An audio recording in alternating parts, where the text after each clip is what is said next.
Hey guys, Wages World here, August 7th, 2020, coming at you with the video. We're just going to start here on the Schumann today. I got a lot to talk about, so we'll just dive into it.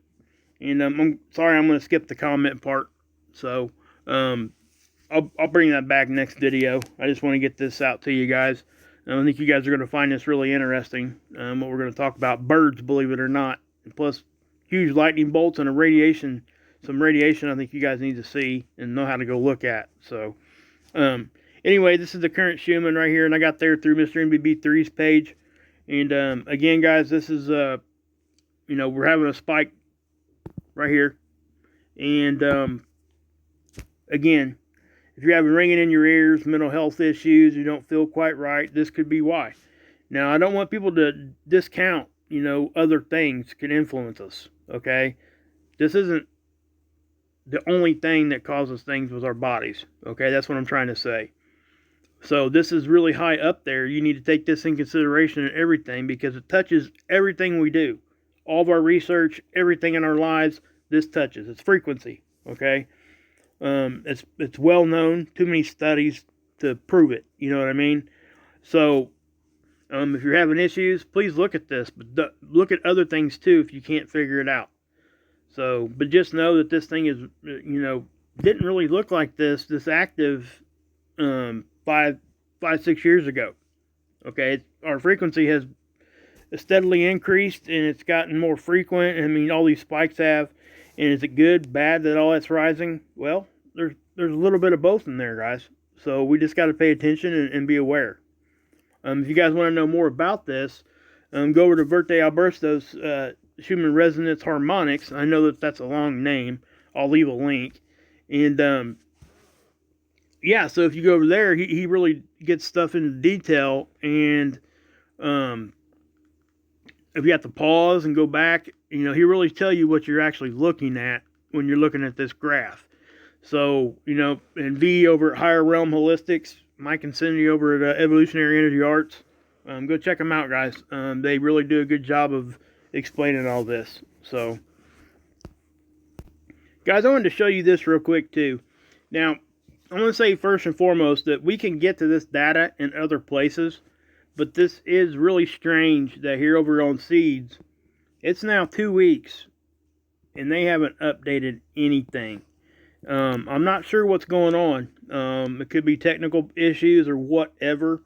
I just have a hard time thinking that because if they were, they usually typically will at least come out and make a post somewhere where you can actually say, hey guys, this is going on.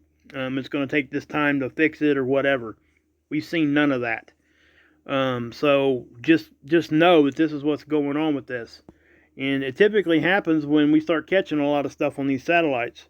And that's exactly what was happening. So now again, like I said, we can go to the other sites, like over at ISWA. We can still see LASCO C2. We can still see Stereo A. We just don't get the difference view. What's the difference view? It's the black and white view. Okay? So that's the only difference, okay? But I did want to show that to you, let you guys know that that's what's going on with this, because there is no updates with this one right now. Now we can go over to Cactus, and it gives us a difference view too, black and white, but it's more pixelated. It's not as detailed. It's a little bit more choppy, so that's why we like to use this one if we can. But obviously right now, that's a no-go. Alright guys, this is the geoelectric field model. This is the one I show you guys when we're having issues with space weather, how the effects it can be on our electrical grid.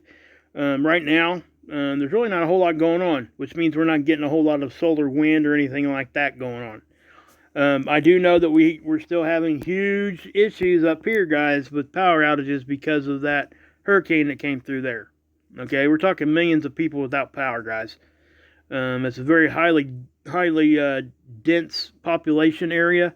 Matter of fact, I think it's the most dense in the whole country as far as population goes.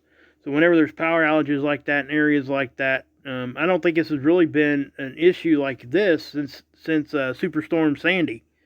We all know how that ended up, but a lot of that was a lot of flooding and things. But the prolonged power outages and stuff, that's almost as bad, guys. But so our prayers go out to those guys out there dealing with that. But this is what we're seeing right now. Now, back on the 4th, this looked a whole lot different, and I showed you guys some of it. So we're going to talk about that here in a minute. All right, guys, I got you over here at NOAA Space Weather Prediction Center. And right now, everything's pretty calm, guys. The X-ray flux, its base level's up because we got like really 3 active regions facing us right now on the sun, one of which is a sunspot. And it's a very substantial sunspot. Matter of fact, I think it's the biggest one we've had since solar cycle 25 really got kicked in. But anyway, you go down here to the geomagnetic activity. This is very normal. It's back a couple of days ago when we were getting all that solar wind. Remember, we were one notch away from being in a G level 1 storm, which would not have been that big of a deal either. Okay, but it's still noteworthy. All right. But right now, guys, I mean, nothing. And that's actually pretty good right there, because a little bit of geomagnetic activity is what we need, because it helps keep out the cosmic rays. The cosmic ray issue, the danger of those goes down as long as we keep, just the right amount of geomagnetic activity. It's like this, guys. I've said this since the beginning. It's odd to say this, but this is the truth. The sun protects us from the sun. It's weird, because it does kind of help. All the energy we get from the sun, it does help build up our magnetic field. And we know that our field is weakening. It's down 20%.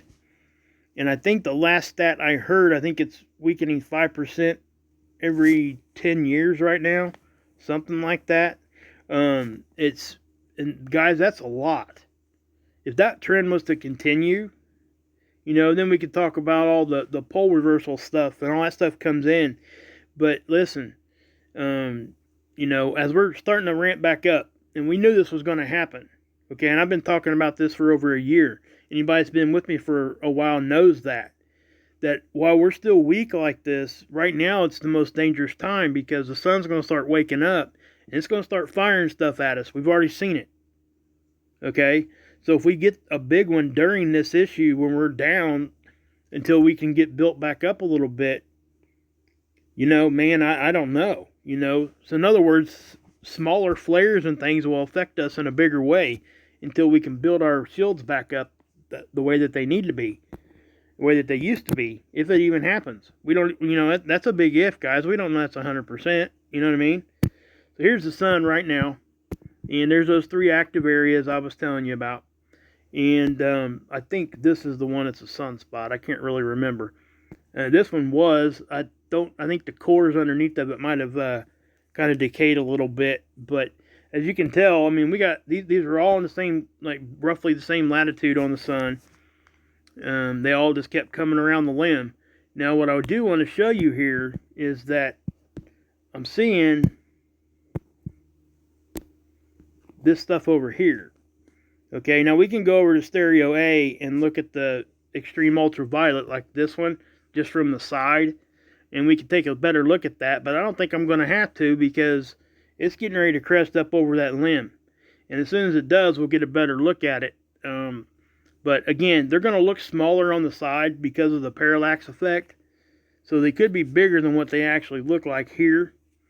But it's got to wait to see. Once it becomes Earth facing, that's usually when we really need to start paying attention to them. Because guys, let me say this too. All 3 of these out here, sorry about that, they're all facing us. And we know that the chances of getting flares or CMEs is greater, or both, is greater around sunspots and active areas of the sun. Okay? So all 3 of those are facing us. So that the chances of us catching a flare or something is most definitely risen right now, because it is facing us. Now, that's a normal threat we see as the sun cycle does continue to ramp up.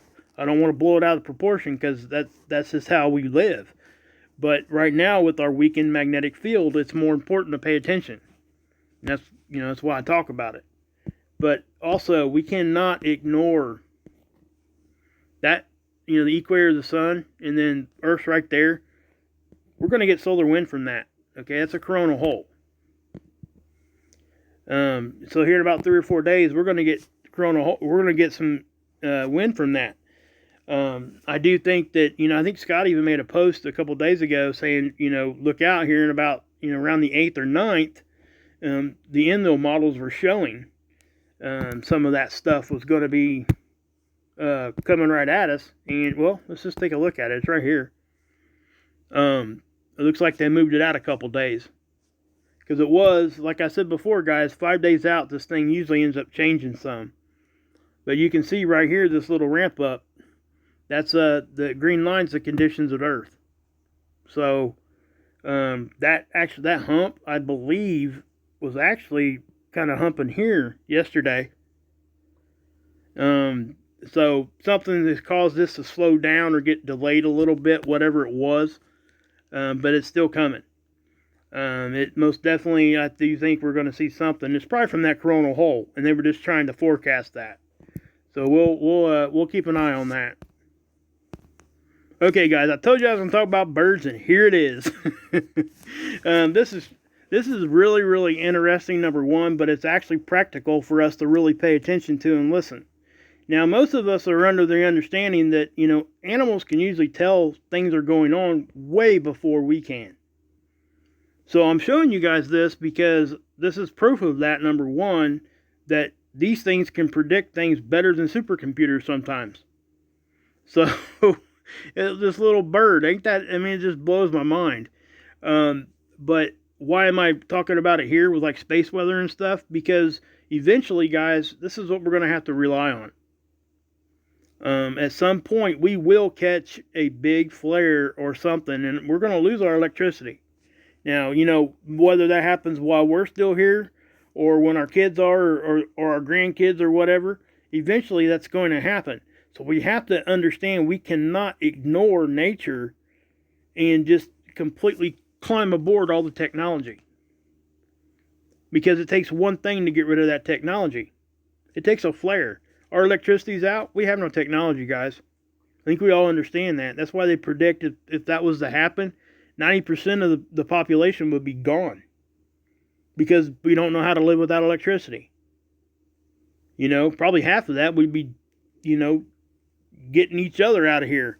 You know what I mean? Fighting all the time. So anyway, that's why I'm showing you this. This is a veery, okay? This is really, really cool. This is a bird that's native to, North America around Delaware. Okay, and these things migrate south just like most other birds. But what's crazy about this is these things will migrate according to how strong the hurricane season is. Believe that or not. And it was a happenstance that the guy came across it. Okay, the researcher or the scientist that was doing this, they were catching these birds, and what was happening, well, here's the article, okay? Actually, there's a Netflix show out now, too. I think it's called Connections. The first episode of that talks about this very thing. Okay, so I would go check that out. It's called Connections. It's basically connecting weird things together and how we're all connected in certain ways. They were talking about, get this, guys, facial recognition on pigs. They're doing that, believe that or not. So they want to know what kind of mood the pig's in, these farmers and stuff. It's really crazy, man. But anyway, these birds from Delaware will migrate south. But what was strange is he figured out was that they weren't migrating at the exact same time every year. They would be 1 or 2 weeks, one way or the other. And what he put together was that every time that the hurricane season was going to be like strong or whatever, the birds would migrate earlier. And then vice versa.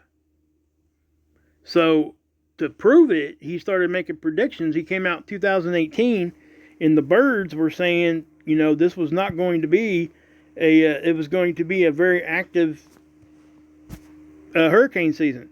In 2018, all the models and every meteorologist in the world was saying it was going to be a below average year. And it ended up being one of the biggest ones ever. And these birds predicted it. So what I'm saying is, guys, you guys can go check this out. It really does. It really puts a lot of stuff in perspective as far as this goes. We cannot just ignore nature. Look to your dogs. Look to everything. You know, guys, there's always these theories about how these animals know this kind of stuff, and I really truly think that the majority of it is because they can sense magnetism at some level. They have a sense somewhere where they can, you know, navigate and all that kind of thing. And I do think that some animals have been proven to use, you know, magnetics and magnetic north and south to be able to navigate themselves. But to what level, as far as predicting, you know, the frequency of hurricanes, these birds are crazy. So, I mean, go check this article out here. Go watch Connections on Netflix. But here's the 2020 hurricane seasonal outlook. Okay, and we're looking for they just did this. They just updated this in August. Okay, that's what they did. They did it like yesterday. So they're talking about 19 to 25 overall named storms. They're expecting 7 to 11 hurricanes, and they're expecting 3 to 6 of them to be major, which means I think it's Category 3 or higher. But here's the names if you guys were curious. We've already got the Isaias, whatever that, how you pronounce that name. That's the one that just knocked all the power out. So, yeah, if you guys are interested in that, I always thought that was interesting how they put these names and stuff on these things. Also, guys, this is stereo A, okay? This is our view from the side, all right? There's the satellite, you know, Earth is here, and the satellite would be here. Not that close to the sun, but that's basically the perspective is what I'm talking about. And this is looking at the sun from the side, so this would be off to our left if we were looking at the sun.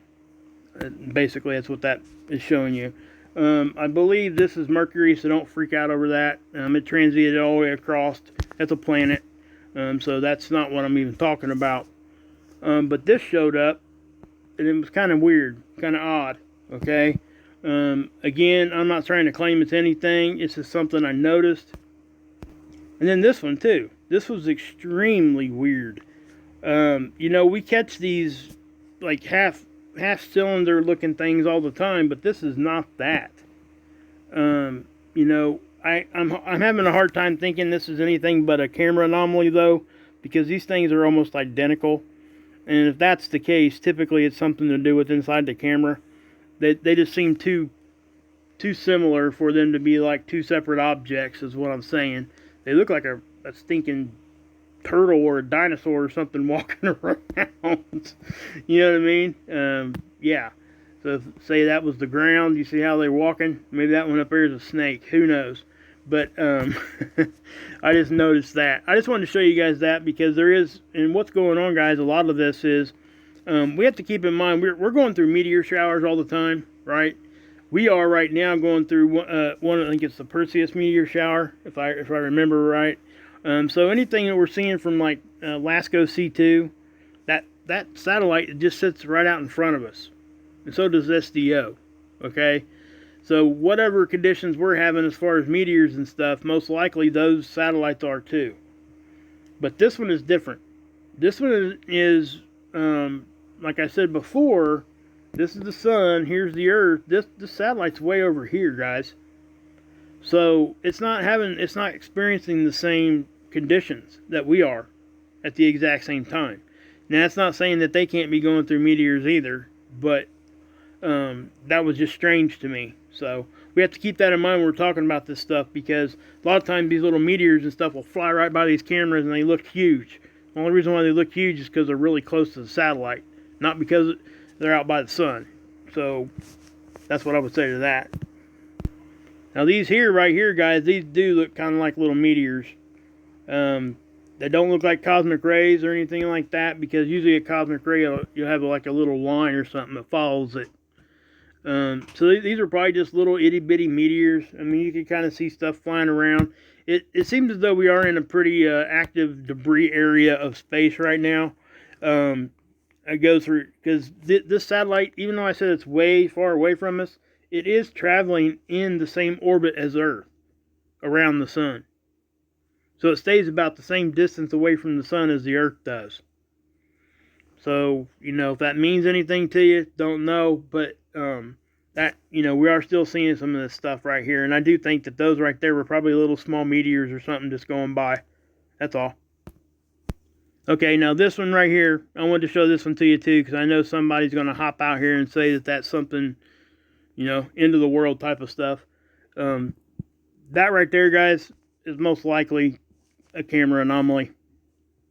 The shape of it is just too symmetrical. It just doesn't look like it could be anything other than. Okay, keep in mind that when you see white on this side, why are we seeing white right there if the sun and the light's coming this way? Okay, unless this thing was way behind the sun, that'd be the only way that we would see light that bright right there, unless that was reflecting off the inside of the camera. Okay, that's kind of what I'm saying here. That's probably pretty much just a camera anomaly. Just saying. Not to say that the sun can't light stuff up out here, and it does, especially like smaller objects. That light will seem like it's all the way around it, even though it's still hitting it and just on one side. But that would be a huge object if it was out by the sun. Just so you know, it'd be bigger than the sun. So I'm telling you right now that's either a small little meteor or a glitch of some sort, a reflection of inside the camera. So don't freak out about that. I wouldn't. You guys do what you need to with it. I mean, I'm not telling you what to think. My opinion is that that's probably really not much of anything to worry about. Okay, guys. This is over at ISWA. All right. What I'm going to do is I'm going to pause this real quick. I guess I need to do this first, so we can get the control here. What we're looking at here, guys, are our radiation belts. Okay. I've shown these a few times, but I typically don't, because usually there's really not a whole lot to show.